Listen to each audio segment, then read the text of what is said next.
So the next topic is complex because it's relatively complex and also because of semantics. So let's have a look how the LSAs move through an area border router. So down here we have an ordinary area. Let's have area 5. And we have an ABR here, and on the right hand side we have area 0. Let's start with the easy ones first. So the LSA 5s, which are externals from area 5, have been redistributed into area 5. They go through the ABR into area 0 and become LSA 5s. So effectively they flood through, effectively. Then we have the LSA 1s and 2s. Now, and here the semantics can really get you. You could say that they're not summarized. You could also say that they do or don't contain networks. But the point is that the networks that are contained in them go through to become LSA 3s. And the LSA 3s are summary LSAs. So if you look in the RFC, summary LSAs, 3s and 4s, that's their official definition. And when that word summary was used, what they meant was, they need unpacking and moving across. And we start with LSA 1s and 2s, but we end up with only 3s. However, we're not doing IP summarization. We're summarizing the idea of the 1s and the 2s. So I'm in great favour of anyone that says only the LSA 1s become LSA 3s.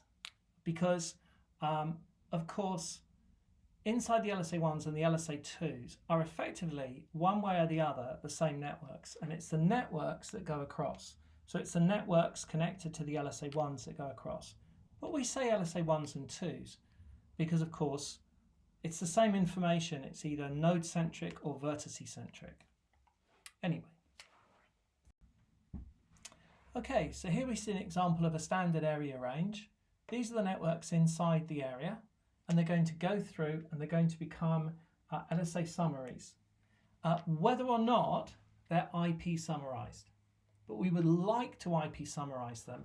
Otherwise, these LSAs have been renamed, but effectively the data has sort of flooded across. And so we'd like to summarize them. We're going to do it with the area range command. It's an important command. And that, for an ordinary area, this is area 5, would be seated somewhere in the stanza of the area. Now, let's have a look at our totally stubby, not so stubby area. So we're totally stubby because we have no summaries coming in, and we're not so stubby.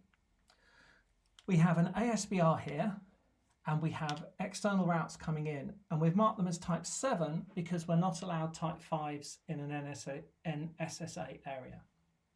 Of course, these type 7s, when they reach the area border router, simply become type 5s. So they pretty much flood through anyway, and there could be a substantial number of them. So Juniper has a special command here to range those together. And this is very, very useful because now we can range together those externals, which is brilliant.